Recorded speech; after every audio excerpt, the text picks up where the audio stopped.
pag-assign na po sa 24HHP.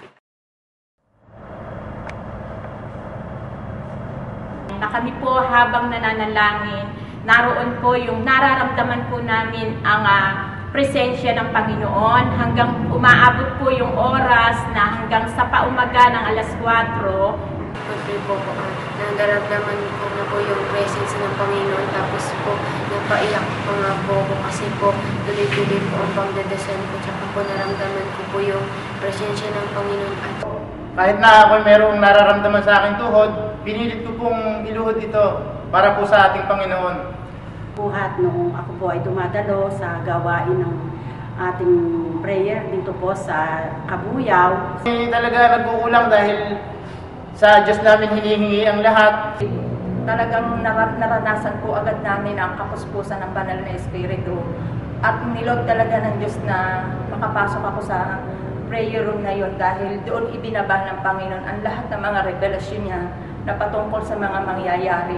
Ay nagkaroon po ako ng isang panaginip na napakadami pong tao na nananalangin dito po sa likod ng ating church.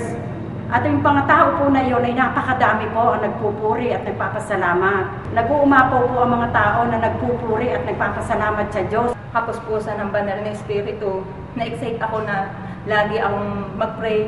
Kahit may gagawin ako, hindi ko muna yung ginagawa dahil binibigyan ko po talaga ng panahon 24HHP. 4 AM po at ang kanyang mensahe, ang sabi niya, manatili kayong nakasandi sa aking kalinga. At salamat din po sa Lord kasi nagkaroon po ng 24HHP na magiging mantugon po sa mga panalangin. Tsaka po tuloy-tuloy po yung pagdadasal na hindi po ito tumitigil. Tsaka lagi po itong nandun upang matugon ang mga panalangin.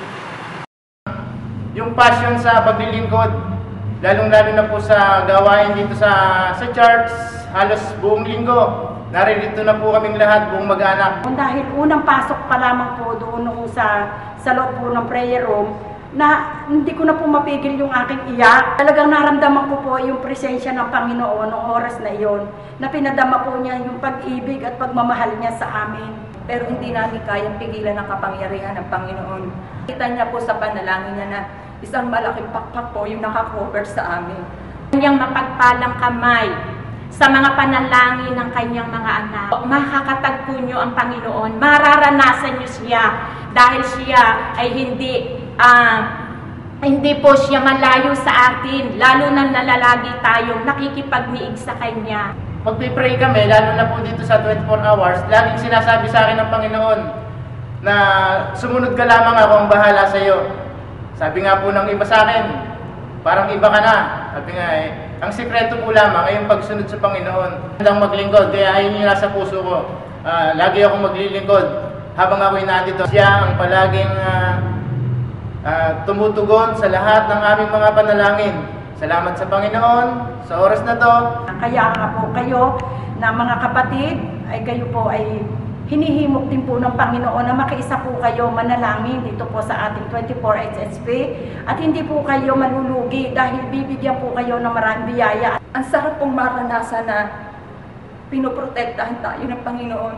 Napakasarap pong maranasan na ginagamit tayo ng Panginoon. Salamat sa Panginoon sapagkat binigyan niya tayo ng pagkakataong makalapit sa Kanya at dumulog sa Kanya at tumawag sa Kanya. Maraming salamat din sa katotohanan at pangako niya na sa lahat ng pagdulog at paglapit natin sa Kanya, siya ay tumutugon sa atin.